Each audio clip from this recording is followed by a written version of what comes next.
सर्वप्रथम प्रजासत्ताक दिनाच्या सर्वांना खूप खूप शुभेच्छा।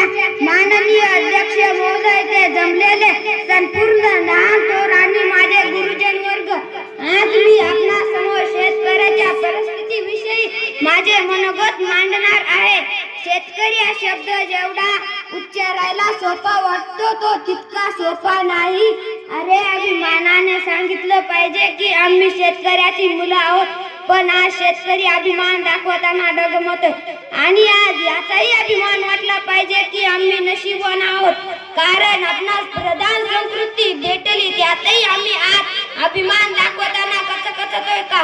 कारण अन्न, वस्त्र, निवारा या माणसाच्या मूलभूत गरजा आहेत। या गरजा बळीराजाशिवाय पूर्णच होऊ शकत नाहीत, पण तोच बळीराजा आज अपूर्ण आहे। धान्याशिवाय अन्न नाही, कापडाशिवाय वस्त्र नाही आणि लाकडाशिवाय निवारा सुद्धा नाही, पण आज शेतकऱ्याला उपाशी झोपण्याची वेळ येत आहे।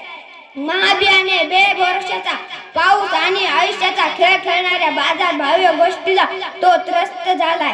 जर कुठे महागाई वाढली तर आमदार खासदारांचे विविध वटे वाढून घेतात, ते कुठे कमी केल्याची बातमी नसते। आणि शेतकऱ्याकडे जेव्हा धान्य असतं तेव्हा त्याचे भाव अगदी निम्म्यावर येऊन टेकतात, आणि शेतकऱ्याकडे जेव्हा माल नसतो तेव्हा त्याचे भाव अगदी गगनात मिळालेले असतात। अशा परिस्थितीत कसा जगणार आपला शेतकरी? कसा जगणार आपला शेतकरी? शेतकरीच नाही जगला तर आपण तरी कसे जगू? आपण एका चहाला 15 ते 20 रुपये मोजायला तयार असतो, पण एका कोथिंबीरची जुडी जरी 10 रुपये झाली तर आपला जीव कासावीस होतो। म्हणूनच म्हणतो शेती मालाला योग्य भाव मिळालाच पाहिजे।